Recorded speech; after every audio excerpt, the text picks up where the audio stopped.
Hey, at some point in time in your career, you had to break into cybersecurity. Well, you've probably moved on from that point and you're helping to mentor others, but let's talk to somebody who's done a tremendous amount in helping people get onto their cybersecurity career tracks. Stay tuned. We're going to cover that right now.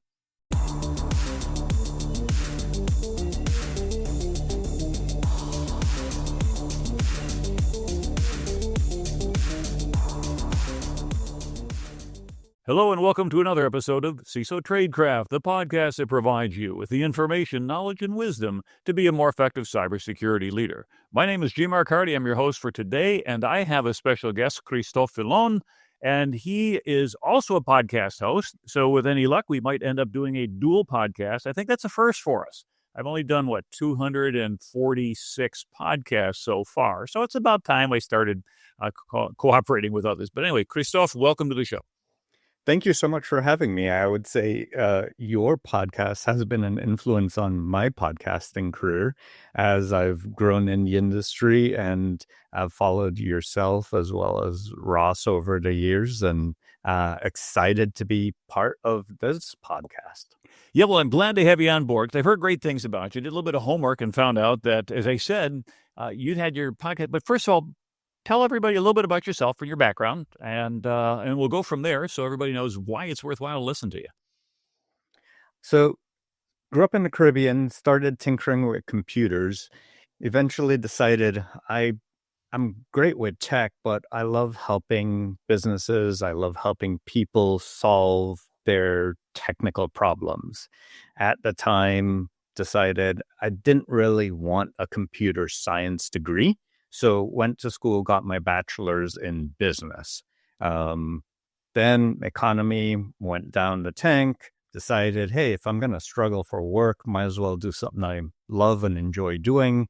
Quit my job, got some certifications, because even back then, having certifications were one of the first things that recruiters screened for.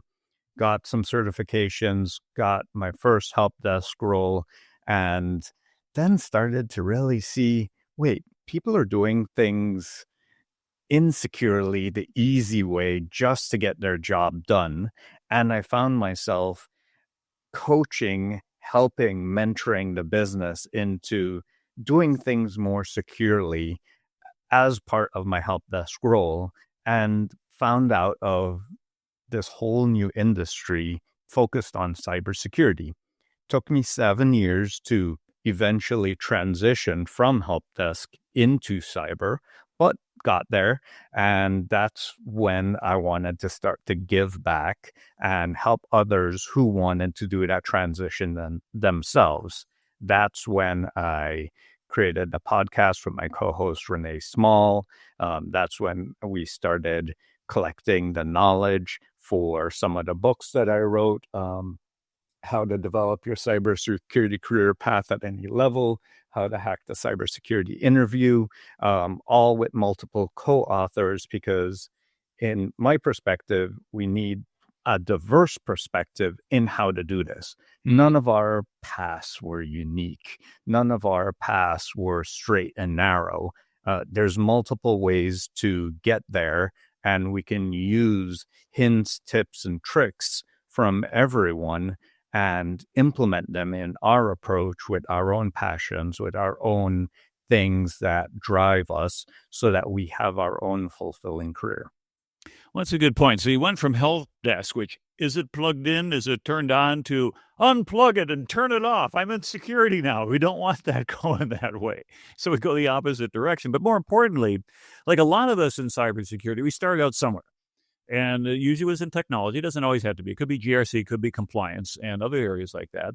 But there's an allure, there's an attraction to it. And for those of us who have landed here and find it fulfilling, one of the things that I think is great for everybody is that it's not a static type of a profession. You learn something, and that you might be a master of everything today, but 6 months from now, things are changing. We've got Windows 10 is going off the grid pretty soon, although it looks like Microsoft has said, hey, we'll give you double secret probation for a year, but then you want another year, it doubles, and another year, it doubles again, and then you're going to order 2 to the 10th power if you want to stick around for 10 more years. I think the Navy did that with Windows XP. And Microsoft said, yeah, we'll just do it if you double every year the support contract. And somebody who was bad at math on the government side, now this is anecdotal, so I might be wrong, said, okay, fine. All of a sudden, they're paying 1,024 times as much on their contract in year 10. But it's a good lesson learned that technology moves along with or without us. So you've written a couple books, and you talked about it, developing your cybersecurity career path and how to break into cybersecurity at any level. And I think that came out about 4 years ago. And Gary Hayslip, who's been on our call, and you, and of course your partner Renee, were the author of that. And then Hack the Cybersecurity Interview. I kind of like that name. And you did that with Ken Underhill and Tia Hopkins, whom I've not had on a show. But for people who are listening to our program, usually they're into cybersecurity. Usually they're kind of up at a ways. They're trying to, either they are CISOs maintaining their skill sets at this level, or they're hoping to break into that level of the boardroom or workroom, if you will, or at least a corner office, or maybe an office with a view, or at least something that doesn't end up being in the third basement. So as you'd work with people, getting them into their careers, what did you find were some of the biggest challenges that people face when they said, perhaps like yourself, I like the idea of cybersecurity, but I'm not in cybersecurity, and I got to get there somehow? Well, first, let's look at the allure. There's the allure of the CISO title, and there's the allure of the CISO paycheck.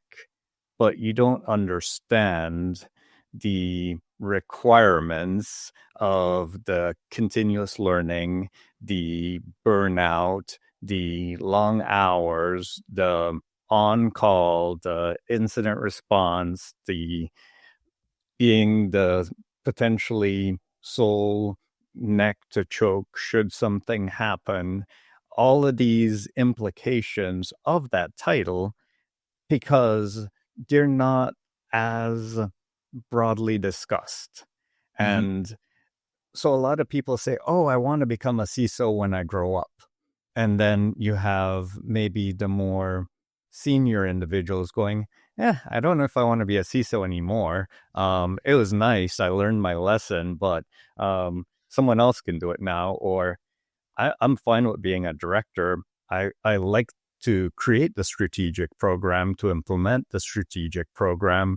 I don't necessarily need the title and the burnout, the extra hours, that aspect of it, unless there's some true level of shared responsibility between you and the stakeholders of the business, where you're discussing who really owns the risk and whether you're advising them as to where they take the risks, and you're really listening to you, how to take the risk, and they become an effective partner in these risk decisions versus going, oh, well, it's the CISO's responsibility for everything because cyber was somehow related in there. Yeah. So what we find then is, as you had indicated, there may be some allure. It needs to be more than, if you will, the money or the title, because that's going to be very unsatisfying, doing a job that you don't like, that you find stressful, which it's going to be. We'll just be quite honest about that. It is going to have long hours, not every day, but when something hits the fan, you're the person on point, and you've got to be there and make everything come in. And quite honestly, these days, a lot of us are worried about being the chief incident scapegoat officer when we have seen issues like with Tim Brown, whom I am going to be hopefully doing a podcast with him next week, and we'll talk a little bit more about his experiences. But in general, we look at it and we go, you really want to be there with a little red dot following you around from the board with respect to your accountability? And the answer might be that we're okay. I mean, for my military career, I had served in command 9 different times. I went back and looked through some old records. I found out the selection rate for command was a single-digit percentage back when I was up for commands. And so if you got 1, you were unique. If you got 2, you're 1 on 100. If you got 9, then you're kind of a singularity. But that said, that didn't lend itself to pitting on stars, for example, because there's a career inflection point. And this is one of the things that we want to make sure that people understand. I've said this many times over many shows, is that your technical skills do not beget management skills. Management skills do not beget leadership skills.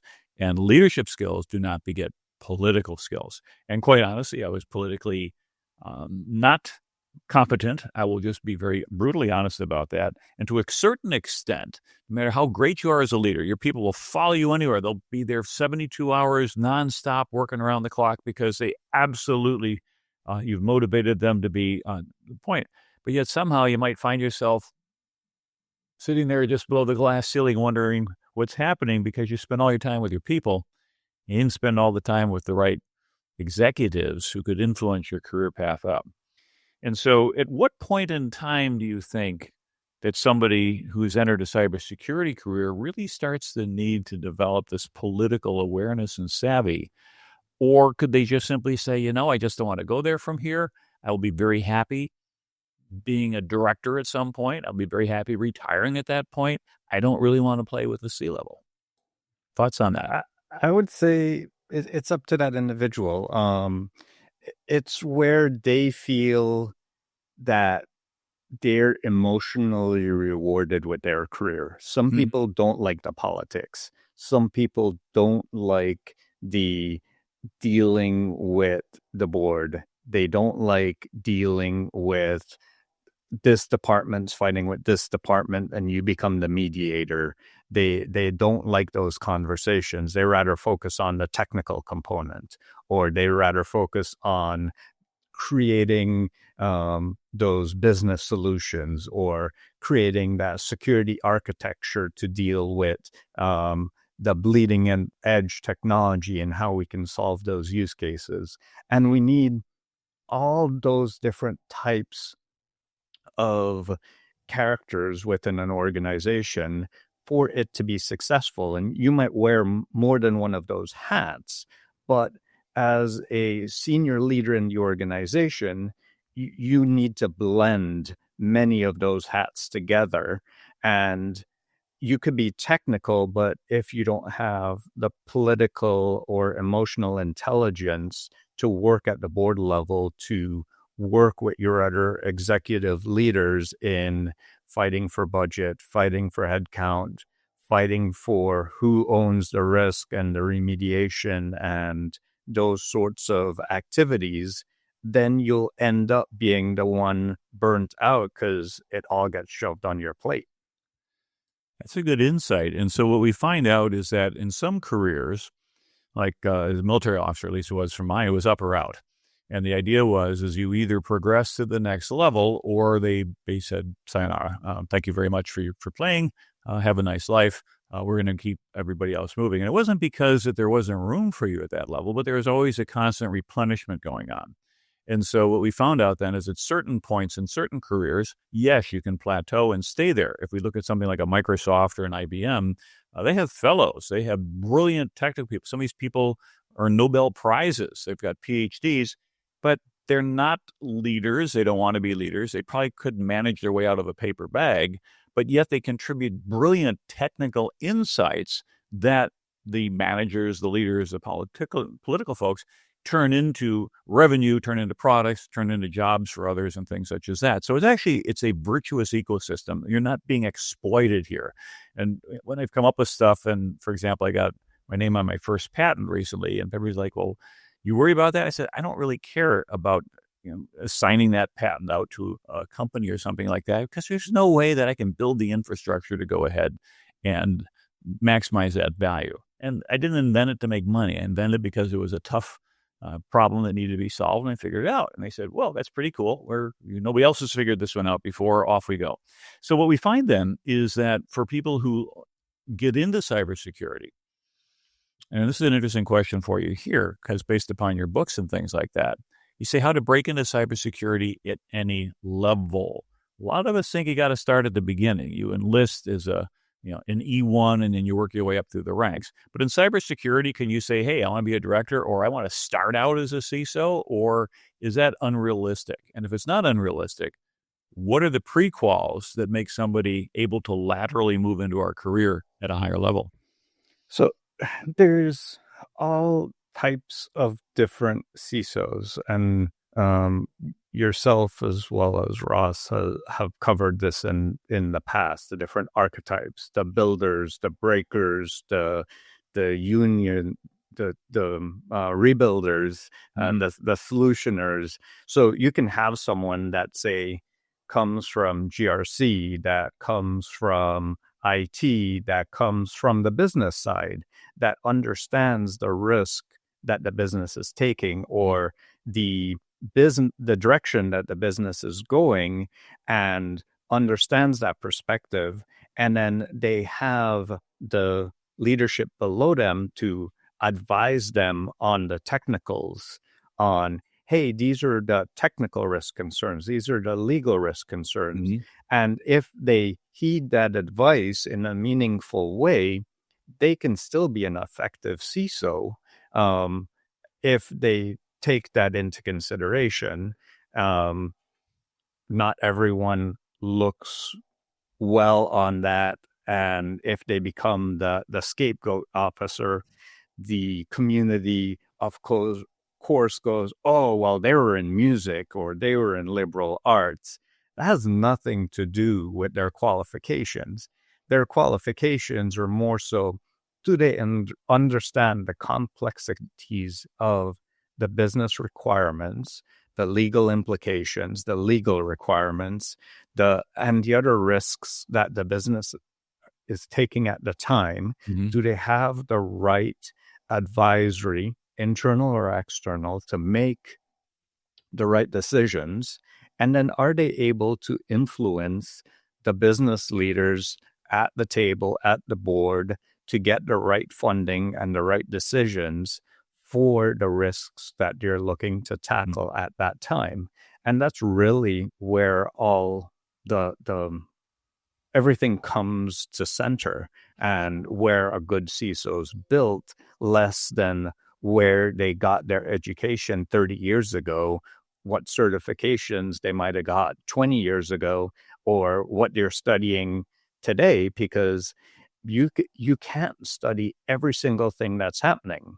One example, in the pre-call, we talked about a new innovation or a reuse of an innovation for a Microsoft technology to embed it for a different use case.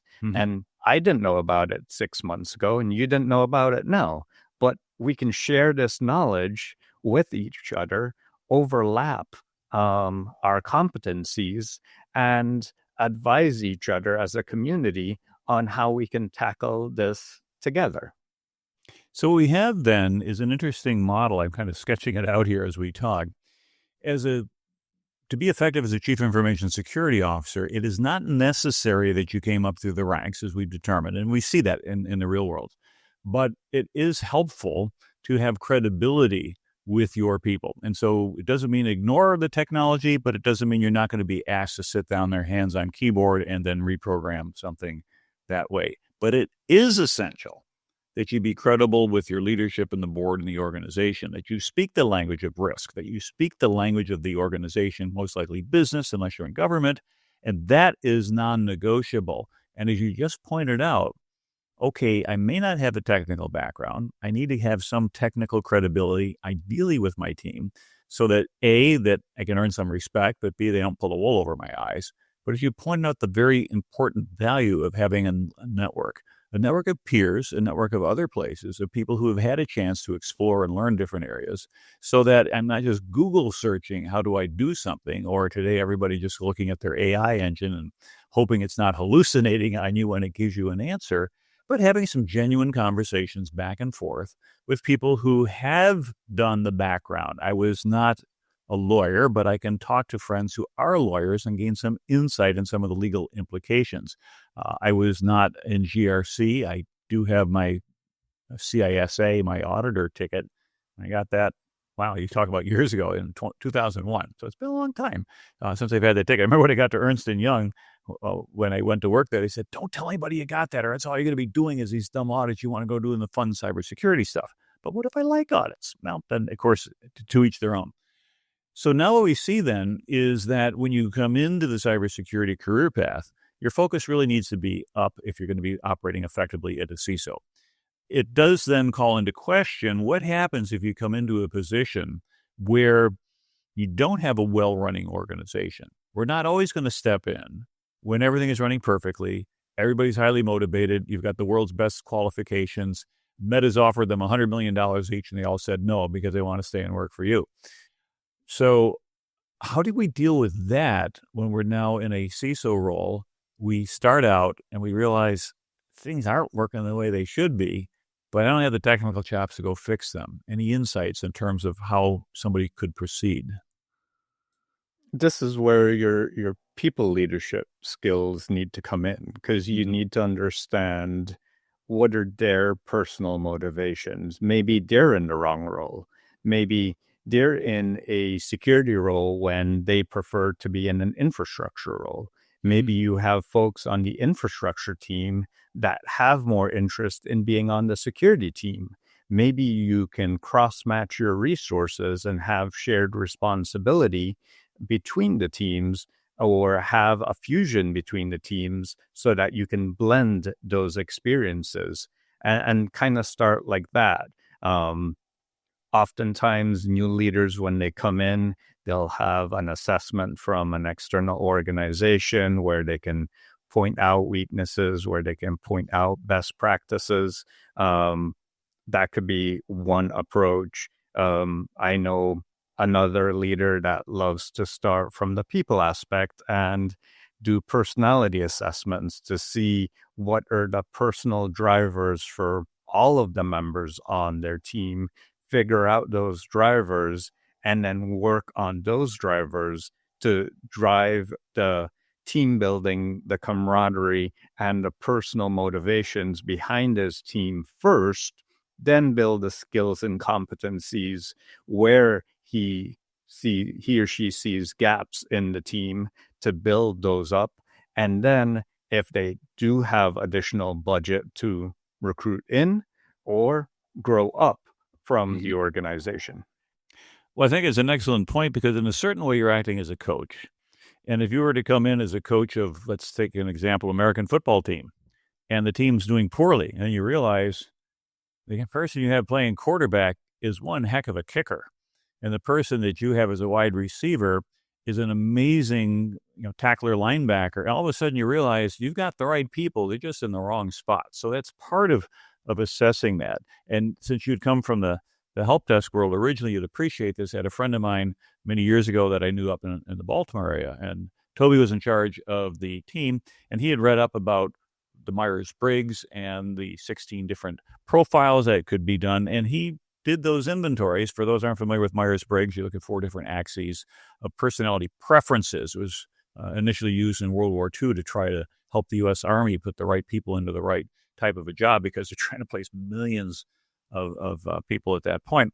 And what he found out then is that, much like the football analogy where people in the wrong position, people were not in the areas that they enjoyed the most. They were doing one thing, but they hated it and just ground it out because, well, it was a paycheck. But when you put them in areas where they aligned with their preferences, the productivity of the team soared, morale went up, things got done. And he didn't change his people. He didn't change the payroll. And so that's an important idea. Have you seen other tools other than something like a Myers-Briggs personality inventory, the MBTI, that have been helpful for CISOs or other people in that position to reorganize their team? Not by name, but just by more so having informal conversations. For example, if you have someone that doesn't like to be meticulous and detail-oriented and following the tracks, they might not be a good SOC analyst. They might not be a good forensic analyst. They might be a good help desk person because they can talk to the user, find out what was happening, kind of gather all the details and then escalate it to the right team. But they wouldn't be the one kind of following all the breadcrumbs to exactly what the error was in the memory stack. So there's the informal way, and then there's a structured way. And I think cost of the organization, maturity of the organization, all those considerations are part of it. Even the mentality of the leader and the mentality of the team. I know some folks see these personality assessments as foo-foo. So doing these as informal assessments, conversational, one-on-ones, by just asking them these types of questions to kind of gather what their personal motives are, or where they feel that they gain the most power, or where they want to grow their career, and kind of just doing your own table analysis of if you have the right players in the right place, could be a low cost, low code way of doing it. Yeah, and you can also look up someone like Daniel Kahneman, who passed away a couple of years ago, I think at the age of 90. But as a young psychologist, he was there with the early days of the Israeli army, and they had a very touch-and-go process of getting the right people in the right jobs. They weren't doing very well, and he said, hey, let's make it methodical. Let's do this. And they all thought, you're going to turn us into automatons. But he said, no, this is a process. Stick to it.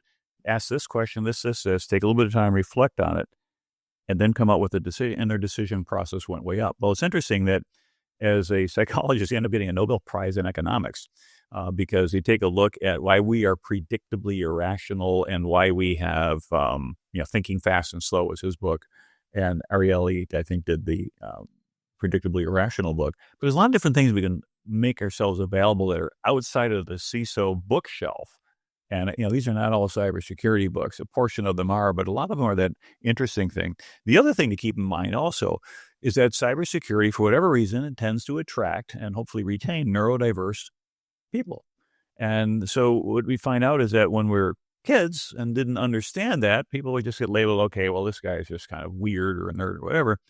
And then we realize that in certain cases in the cybersecurity world, that natural tendency becomes a superpower.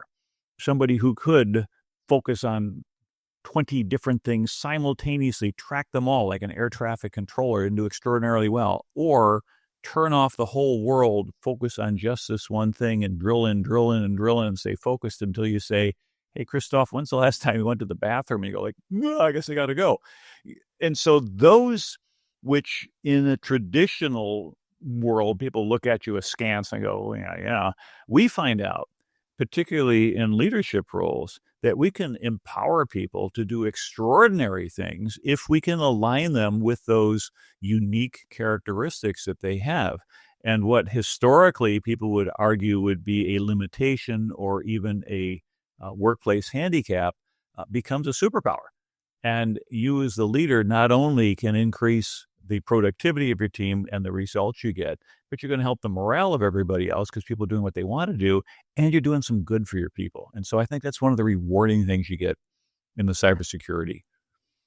Absolutely. And that's why I used a coaching moniker as part of my own personal brand.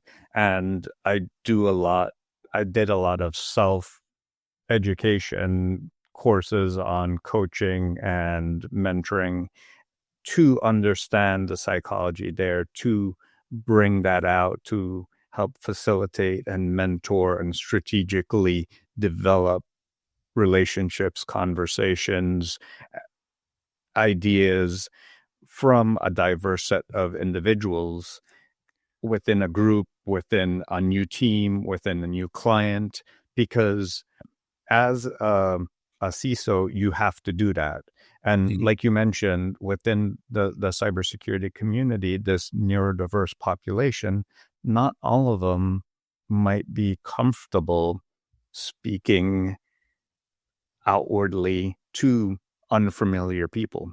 They might be very introverted until you touch on that one subject that you're very passionate about, and then they'll explode and talk to you all night, and you're like, whoa, they're not introverted, they're totally extroverted. No, they're introverted because talking to the general public in general doesn't provide them emotional power. It's very emotionally draining for them. Mhm. Now, talk to them about cybersecurity and say static code analysis, and they could probably talk your ear off, because that is an area that provides them that emotional charge to keep going. So finding what those are creates that superpower within your team and allows you to take someone that might have been uh, looked at as a recluse or introvert, and you can turn them into an amazing public speaker because you're focusing on sharing knowledge that they know, knowledge that they're comfortable talking about, maybe some practice, maybe some repetition on how to deliver, how to interact, Mhm. and they can get really good at that. It would not probably be something that they would be the first to raise their hand for, but it could be something that you can bring out in them and use as an asset for your organization. That's an excellent point, and I have always I've shared many times the advice I got when I first got to Booz Allen was speak every chance you get. And I had found out that many years of speaking did a couple things. One is you become much more comfortable on the platform. Number two, you know how to deliver, how to have impact, and how to get that. And also from the perspective of we were talking about jobs and things like that, people said, like, how do you get paid to speak? I said, do it for free for 20 years. It's a long apprenticeship. It's not easy necessarily. Some people say, I want to crack in, I want to make a fortune. Well, maybe you can at some point in time, but don't focus that initially. Do what you need to do is get out there, master a technique, have a personality. Don't try to be a poor version of somebody else. Be the best version of yourself. But another thing, just before we wrap up on neurodiversity, is the question I have with regard to the HR department is that in cybersecurity, we may have a special appreciation and even a need for people who fit that. But when you go into a traditional HR department, they may fail a whole bunch of the gatekeeper functions to say, nope, this person didn't pass well on this test. They didn't do well on this interview. They didn't show up here on time when they were supposed, whatever. How do we go ahead and help shepherd our best candidates that we understand can not only add value to the organization, but will have a great personal fulfillment past the static defenses, which are not set up to allow them to be necessarily successful in getting to that day one on the job? Well, let's talk about those static defenses. So, those static defenses were kind of developed for compliance reasons to make it fair, but in the end, don't make it fair because if you don't parse your resume in the right way, if you don't state your experience in the right way, if you as a minority, whether mentally or from a different sort of background, state it in the right way, the parsing mechanisms used by HRIS systems end up excluding you from the application pool almost immediately. Mm-hmm. And that has been discussed and discussed and discussed. And we're almost getting to the state where we're telling leaders, okay, well, for those niche population sets, if you do the same thing you've always done, you're going to get the same results you've always done. Mm-hmm. So change your approach. Go to smaller conferences like B-Sides or Women in Cybersecurity or smaller conferences that attract that type of diverse population that have those superpowers that you're looking for, and have a informal interview with these candidates. And if you find that diamond in the rough, tell your HR, hey, I found someone. I'm going to put them through. You can screen them. You can do all the traditional background checks you want, but I'm putting this candidate through as part of the next stage interview. As a leader, that should be a capability that you have, and still be able to satisfy all the compliance requirements that you're validating. I think the other concern that HRIS systems are facing is with the scaling of AI and AI tools to both scale applications by applicants, by hyper-tuning resumes. Now you're getting 1,000 applicants in an hour, and I'd say the poor folks in HR that were already overwhelmed with 500 candidates over the span of 2 weeks now are totally overloaded and have to shut down the application in an even shorter period of time.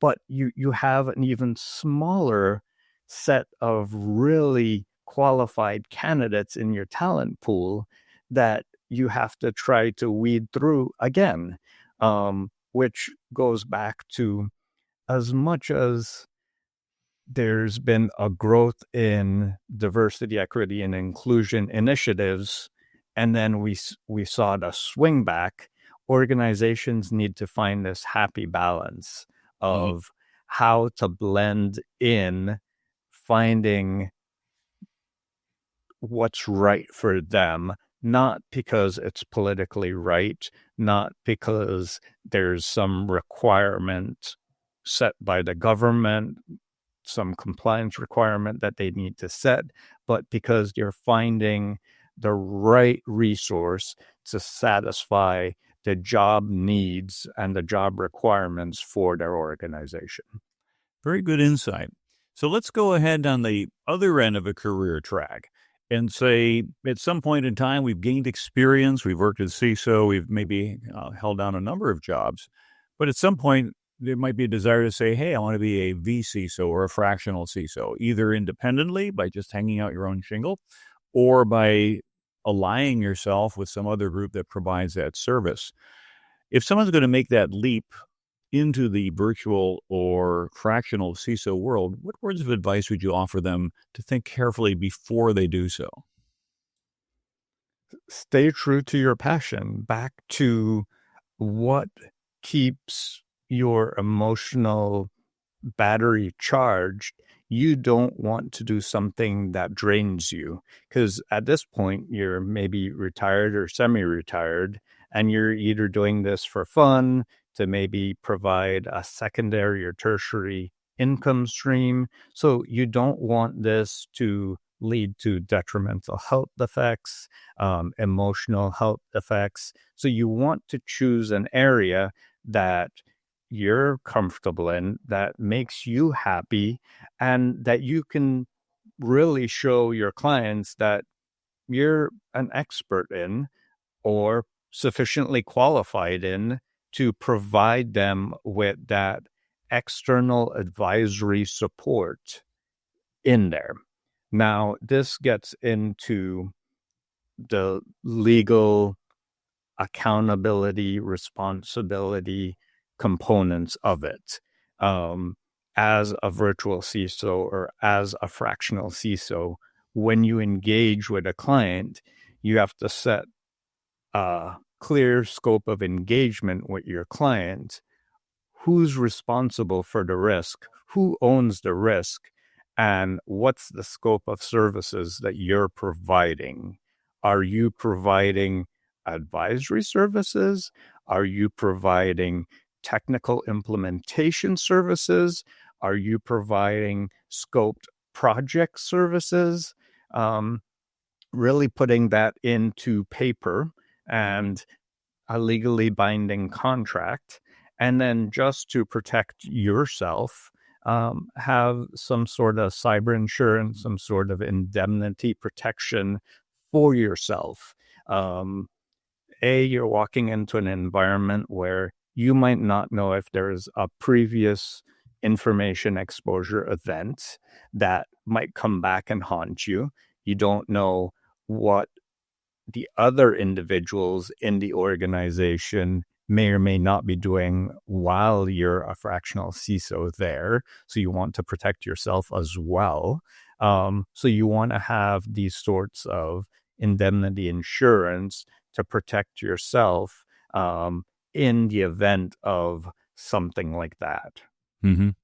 And really, insurance, for those of us who grew up in the risk world, we understand we're simply assigning risk in exchange for some fixed premium amount. If a company that is insuring you will take on the variable risk that may pay out, nothing may pay more than your premium, but ideally, we always have to remember that those are priced in a way where they're designed to make a profit, and that's nothing wrong with that. And reality is, it's a little bit like taking the time to put on a seatbelt. You never want to need that seatbelt. You never want it to have to save your life, because even if you've put a seatbelt on for 50 years and you've never had it hold you back from anything, it doesn't mean you're going to stop wearing it, saying, hey, that's the 10,000th time I put on a seatbelt and nothing's happened. So who needs seatbelts? Reality is it's there to mitigate the impact of some risky event that might be a low probability but very high impact, kind of what we call the black swan sort of thing.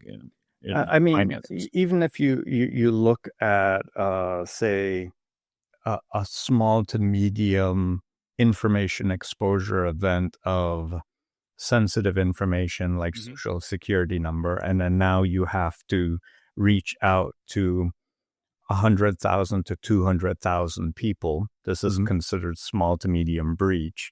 You have to reach out to them via the U.S. Postal Service. You have to provide them with a year of credit monitoring. You have to do a forensic analysis of the event.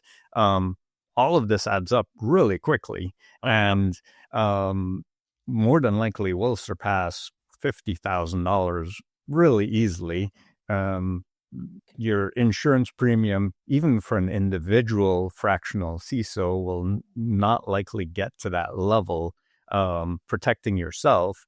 The organization, on the other hand, their cyber insurance should cover their portion of this. You, as a fractional CISO, it's covering any errors and omissions that you might have done in your advisory or your implementation of the solution that you provided to them. All right, you had mentioned the Postal Service, and here's my sheet of my favorite stamps. These are women cryptologists of World War II. They came out 4 years ago, and of course they're forever stamps, so they hold their value. But I always like putting that on a letter, because they're like, yeah, that's from G-Mark. You figured he'd find something to do with cryptography and women and things like that. So anyway, as we wrap up here, any last thoughts that you could give to our viewers / listeners?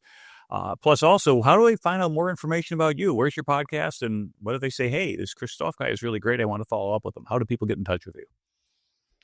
So advice, think strategically, whether it be your career, your cybersecurity program that you're looking to develop. Find a medium to long timeline, so 3 to 5 years that you want to plan some growth on, and then break that down into smaller timelines. And anything longer, anything shorter, there's too many variables in there that are beyond your control. For the podcast, it's Breaking Into Cybersecurity. It's on YouTube, it's on Apple Podcasts, it's on Spotify. For my books, you're on Amazon under my author profile, Christophe Foulon. And if you want more information about me, you can find it at christophefoulon.com. Which I have up right now. So excellent. Well, Christophe, thank you very much for taking the time to be on our podcast. And if it worked out well, I'll also be on yours if this becomes a Breaking Into Cybersecurity episode. But for our listeners and our watchers out there, thank you for being part of our CISO Tradecraft audience. We do this for you. And hopefully, if we are meeting your requirements and your needs, help other people find us by giving us either a thumbs up or a 5-star, some other feedback into the system, so they'll prioritize how CISO Tradecraft will show up in other people's feeds, so that we can go ahead and reach them in their career as well. I will be at Hacker Summer Camp. That will be, I guess, the week that this show comes out. So hopefully, if you're in Las Vegas and you're listening to the show, come look me up. You can find me, and I'll look forward to you. I'll be wearing my CISO Tradecraft stuff. Meanwhile, in the time that you have available, if you're traveling out to Vegas, or even if you're not, make sure you stay safe out there, and don't forget to help other people in their careers. It's one of the best things that we can do as leaders in the cybersecurity profession. Christophe, thank you very much. And until next time, take care, everybody. Thank you so much.